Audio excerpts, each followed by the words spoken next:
Typically, I like to carry around a blank piece of paper in my pocket because when I have opportunities like this, I like to show off my credentials and bring out that blank piece of paper. And today, it really is humbling to be here with you. But I hold an uncommon belief, and it is that today the world is in a better shape than it's ever been in the history of humankind. Right? If we go back in time, in the last 100 years, life expectancy, it's doubled. Literacy rates have quadrupled in the last 70 years. The number of democracies have also quadrupled in the last 60 years. The world today is in a better place than it's ever been before. A lot of people say I'm an optimist when I say that. My friends and my family, they sometimes say I'm a naive optimist. But I say I'm an impatient optimist. Because although the world is in the best place it's ever been, it's still not good enough. Right? We know the statistics. There are 1 billion people living in absolute poverty on less than $1 a day today. There are another 1 billion without access to clean drinking water. We live in an age where preventable diseases like diarrhea are killing 2.3 million children annually. Although the world is in a better place than it's ever been before, it's not good enough. And so realizing that and being an impatient optimist, the first thing I did was try to find solutions, try to figure out how could we change these issues. And when I looked around the world, I'd find cartoons like this. It's this incredibly complicated mathematical equation. On one side, you have the problem, then you have the solution. In the middle, it says then a miracle occurs. And down at the bottom, it says, I think it should be more explicit. And I think when we look at things that have effectively addressed the issues we face today, we leave it up to miracles, right? The rare few individuals, the Mahatma Gandhis, the Martin Luther Kings, they're on the fringes of human capability. They're the people who address these challenges and they solve these issues. But that's not good enough. Being an impatient optimist, it's not good enough to leave these solutions up to miracles. And so my question then became not to look at how to solve these problems, but to look at the power dynamics of our society and then to leverage that. And I remember it was about 7 years ago, I read an article that spawned a new philosophical belief for me, and it was that the power of a society lies in the tallest building at the center of the city in that society. And this is really true for Western society. So if we go back to the 16th century and we look at any city, we look at the largest building in the center of that city, that was a church. Right? There's no separation between church and state. We fought wars over it. It was the Holy Roman Empire. The law of the day was the Holy James Bible. There was no separation there. And it was the church that dictated our ethics, how we lived our societies, and the wars that we fought. But then if you fast forward to the 18th century, we saw that it changed, and the largest building became the state, right? It became the capital, it became the parliament, it became the Constitution was our new ethical code. It was we the people, by the people, for the people. And today, in the 21st century, if you look at any city, what's the largest building in the center of any city? It's the banks, right? It's finance, it's business, it's corporations. What are we fighting our wars over today? And I used to really believe this theory, but now I actually think it's entirely debunked because the first time in human history, the largest building is no longer where the power is. For the first time ever, it's at our fingertips, right? It's been democratized, it's been decentralized, and it's up to the individual, us by ourselves and us collectively, to actually influence change. And that got me excited, and this is why I believe in and I love entrepreneurship, because entrepreneurs, they had this figured out from the start. At the root of the word entrepreneurship, it's French, which is why it's so hard to spell. And what it means is to take into one's own hands, right? Entrepreneurs, they look at the issues we face today and they see opportunities. And so I looked at that and I got pretty excited. But of course, I didn't come up with this belief a couple months ago, and there was no aha moment. In fact, I've only been able to really articulate it a couple weeks ago. But I've been working on this for years, and so I'd like to go back and tell you my story a little bit. I finished up high school here in Chicago. I was really fortunate to go to a private school in Chicago, and I was coming from a small town in Washington State. And this private school, it's called the Latin School of Chicago. Everybody out of this school, they go to an Ivy League or they go to a quasi-Ivy League. That's what they raise their students to do. Everybody speaks Latin. I mean, it was really incredible. And so like all of my peers, I applied to 13 different schools, and I was into most all the programs I wanted to get into. In my safety school, my last pick was actually the University of Colorado at Boulder. But they offered to fly my mom and I out to Boulder to visit the school, and we figured, well, heck, let's go to Boulder. It'd be an incredible trip. And when I landed in Boulder, it looked something like this, and I instantly knew that I wasn't going to leave. This town has a certain level of gravitas behind it, and there was 3 reasons that I decided to stay in Boulder. The first was everybody, when they describe Boulder, they use these wildly hyperbolic statements. They say it's the best place in the world. They say it's heaven on earth.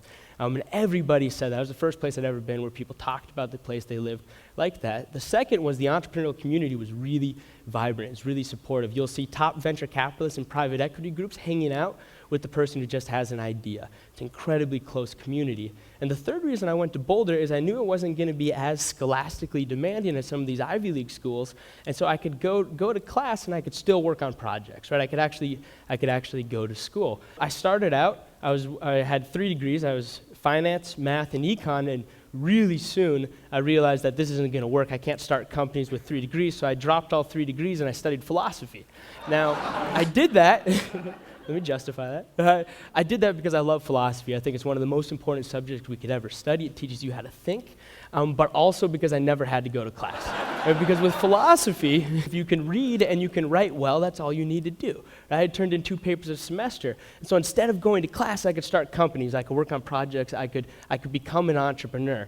And that philosophy, though, forced me to think about entrepreneurship differently. I didn't want to work on a company that just made profit. I wanted to work on a company that met an actual, real need. And I wanted to work on an organization where I challenged myself and my teams. Could we create an entity where every single constituency that's affected by it is better off? Right? Of course, your owners are, your employees are, your customers are, but what about the communities that we work within who don't buy our product or service? What about the environment? What was most challenging was what about our competition? But the basic idea was that if every single party affected by that organization is better off, you're not just going to be sustainable, you're going to be thrivable. Because those different parties are going to think like a shareholder, and they're going to want to see your growth. And so, actually, there's a fourth reason. I have to be honest, I went to the University of Colorado, was because I knew I could get in-state tuition, and in-state tuition is incredibly cheap. And I remember when I flew out with my mom, we went into the admissions office, and we asked them, we said, hey, how do you get in-state tuition? How common is it? How easy is it? And they said that it's really hard. They said 2% of out-of-state students ever get in-state tuition, and that it's confusing. We looked at the process, though, and it took about 100 hours of work, and I got in-state tuition.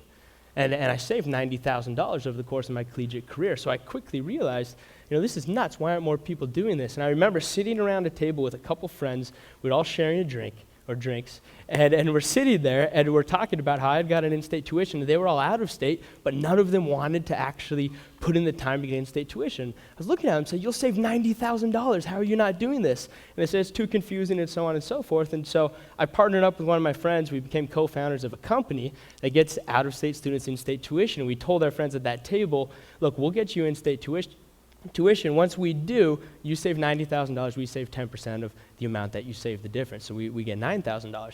Quickly, this was a business. And so what we did right off the bat is we said, okay, what is the population on campus that has the highest out-of-state population per capita? And lucky for us, it was sorority girls. And so our first clientele became sorority girls. We went out and we got about 50 of them in-state tuition. Now, what's fun about that is not only that we get to work with sorority girls, but also their dads love us, right? Because we're saving them $90,000. This wasn't good enough. And to go back to that model of let's create an organization where every single constituency is better off, there was a big loser in this model. If we save you $90,000, the university loses $90,000, and that wasn't okay. So myself and the team, we walked into the admissions office. We told them what we were doing. They weren't that happy about it, but we told them, hey, we're not going to do this unless this benefits the university. So let's figure out how to work together. And they said, okay. And what we realized is that the University of Colorado, in terms of out-of-state students, doesn't attract much diversity, and they don't attract much talent relative to the in-state population. That's because if you're really talented as a student, if you're going to pay $30,000 a year, you're going to go to Stanford, right? You're not going to do that and then come to the University of Colorado. And in terms of diversity, where they focused their recruitment, it was all very Caucasian suburban schools with a lot of wealth. And so we said, well, we'll change that. We went into inner city schools, and then we went to schools with more talent. We said, hey, we guarantee you we'll get you in-state tuition if you come with us to the University of Colorado. So it was a way to flip the dynamics of that business, and there was no loser. But quickly, I decided that I wanted to focus on another company. I wanted to think more globally, more internationally, because we were just thinking domestically. And the next company was inspired by this statistic. There's a recent report pushed out that cites that, on average, local ecotourism guides in emerging markets, they get 9% of the sticker price that you pay for a trip. This is outrageous. This means that if you pay $1,000, Evans Wambugu here in Namibia, he's going to get $90. The guide who bears the cost of that trip you get $90. So we sought out to change this. And so we launched a company the only way we knew how, with an unreasonable adventure. Myself and the co-founders of that company, we jumped on our bikes in Vancouver, Canada, and we committed to cycling down the Pacific coast all the way down to Mexico. Our goal was to meet with at least 150 local adventure sports guides and get a feel for the industry. We ended up meeting with 160 of them. We signed over 150 of them. And what this trip did for us is it exposed us to the promise of the model. But in return, we also exposed ourselves to the natural beauty of the outdoors. That's me. I'm founder of Unreasonable Adventures. I had to do it, but we'll move on to the next slide. So in all seriousness, when I touched the border in Mexico, we flew back to Boulder, Colorado. We launched the company. Our goal is to become a central home for adventure travel. We're going to bring this industry online and effectively cut out those middlemen. So now, today, if you go to unreasonableadventures.com, you can book trips with guides in over 90 countries. When you place that booking, we take a 12% commission. So we flipped the dynamics of that industry on its head. Instead of the guide getting 9%, they now get 88%. But for us, this wasn't good enough, because the goal was to seed and accelerate these local ecotourism outfits around the world. And we really needed to give them the tools to do it themselves. And so we changed our systems a little bit, and we allowed it so guides can actually put our booking engine on their site. They can effectively bring their entire business online. They can do it instantly. It takes 5 minutes, and this is actually free. And so we are helping them to grow their businesses and bring them online.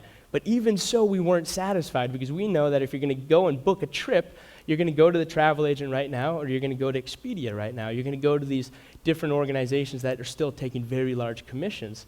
And so we had to get our trips onto the places people already go. If you're going to go to a trip in Nepal, you're going to go to nepal.com. If you're going to get into a sport like climbing, you're going to go to climbing.com. And so we changed our systems again, and we made it so that these key industry websites, they could offer the trips of our guides directly on their site. And so we skipped up by hundreds of thousands in terms of viewers who are exposed to these trips now today. And a local guide now in Namibia, they can post a trip on their site using our systems. Then that goes across right now 42 sites that are really large industry sites. And it's the best distribution that exists right now in the adventure travel industry. And it's all for free for them unless we get them a booking. While I was talking about business in this way, I realized that I felt like a misfit. I felt like an entrepreneurial misfit, because how I was looking at business was issue first, need first, and then as a secondary benefit were the financial returns. Although those were important, we were trying to create businesses that solved social problems. And when I scoured the earth and looked around for other people doing this, they were present, but it was very disparate. And there was really no organization that was helping entrepreneurs who were thinking like this really grow their companies. And that became the impetus for the Unreasonable Institute, and that's what it was really born out of. I like to say that I am my own customer. This is George Bernard Shaw. He's the patron saint of the Unreasonable Institute. I'd like to take a second and just to rationalize such an irrational name. George Bernard Shaw, he's famous for saying that the reasonable man adapts himself to the world. The unreasonable one persists in adapting the world to himself. Therefore, all progress is dependent on the unreasonable man. And this is exactly the type of entrepreneurs that we're working with. I refer to them as social, political, business, intellectual misfits. Right? They seek refuge at the Unreasonable Institute amongst fellow misfits because they're leveraging business to combat the greatest social and environmental issues of our time. They're not deterred by skepticism. They don't stop when they face failure. They persist through it. So at the Unreasonable Institute, our goal is to become an accelerator for those types of entrepreneurs. This is our business model, as clearly laid out as we could make it. And what we do is each summer we bring together 25 entrepreneurs. We help them answer this question. We say, how do you go from 5,000 customers to 1 million customers faster? And in turn, how do you impact 1 million lives faster? We're a mentor-driven program. We fly in 60 mentors, from the co-founder of Google.org to the former head of global marketing at Coca-Cola to an entrepreneur who started 19 companies, raised $2 billion. Some really, really, really incredible individuals. We bring them all together with our entrepreneurs. But to really describe what we do at the Unreasonable Institute, it's better just to say what we did this past summer. We had 25 entrepreneurs. They came from 17 countries, and they came to Boulder, Colorado for 6 weeks. Over the course of those 6 weeks, they lived together. This is our secret sauce. It's that we put all of these entrepreneurs from around the world, we put them in the same house under the same roof. We then bring in these incredible mentors who are serial entrepreneurs and some of the most successful entrepreneurs of our time. They live with our entrepreneurs. And we have these stories where this past summer, Moses Sanga, one of our entrepreneurs coming from Uganda, he was brushing his teeth next to Tom Suddes, and Tom Suddes is the guy who started 19 companies and raised over $2 billion. Moses Sanga started his company with $40 in his pocket.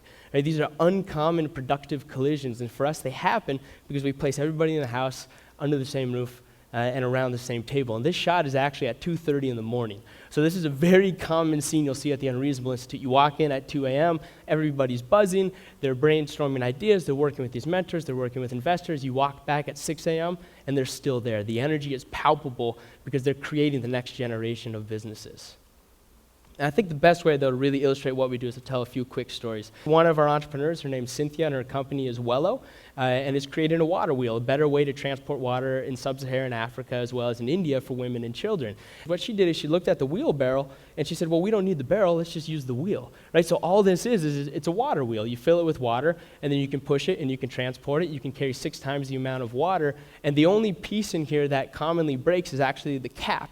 The cap can be replaced with a Coca-Cola cap, which is almost omnipresent in these areas. Another one of our entrepreneurs is Nemeka Ikiguano. He's a smallholder rural farmer out of Nigeria. Most people don't know this about Nigeria, but it's the most populous country in Africa, 90 million people. 70 million of them are smallholder rural farmers, just like Nemeka. The issue, though, is that they have no access to information. Right? Mobile phones actually haven't really penetrated this market yet. They don't have computers, they don't have televisions. The one thing that every single village has, though, is a transistor radio. And Nemeka looked at that, and he created a radio station that broadcasts timely, relevant information about what to produce, for whom to produce, when to produce it, about prices, about weather.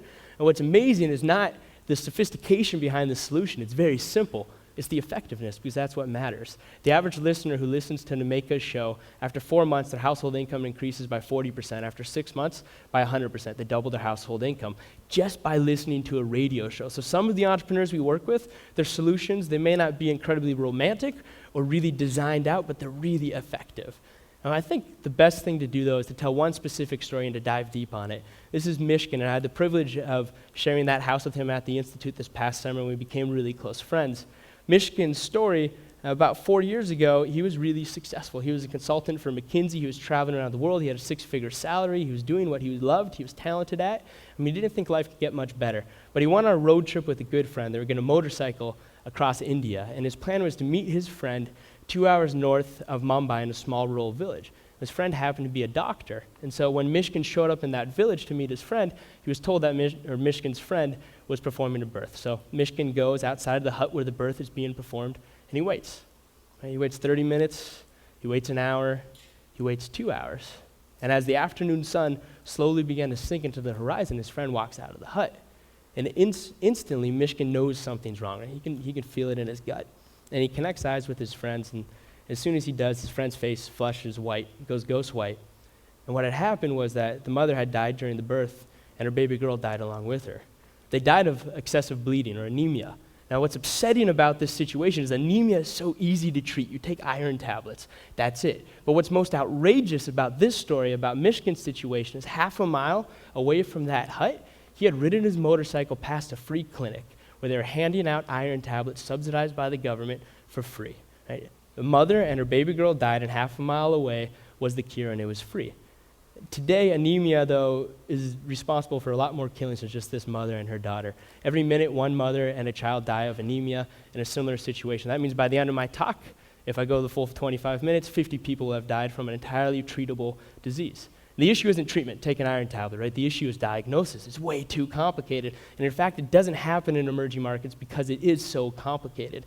Today, the current process is you need a healthcare specialist. They need to go out to that village. They need to convince the local women to prick their finger to draw some blood. They then take that blood back to the lab. They process the results, and then they come back to the village, and they tell them the results. This actually never happens. It's too expensive, too timely, requires a specialist where there are no specialists. And the transportation, the amount of time that goes back and forth it just doesn't add up. The healthcare worker can't go back to the lab and back to the village. And so Michigan, realizing the gravitas of this unfortunate issue, he spun it on its head, and he wielded entrepreneurship to turn this into what I'd call an unfortunate opportunity. He created a device. It's very simple. It fits in the palm of your hand and has a small clamp. You can put that clamp on your finger, and then it shines a light. When it shines a light, it reflects and refracts off the amount of hemoglobin in your blood. Instantly, it tells you if you're anemic or not with a 99.99% accuracy rate.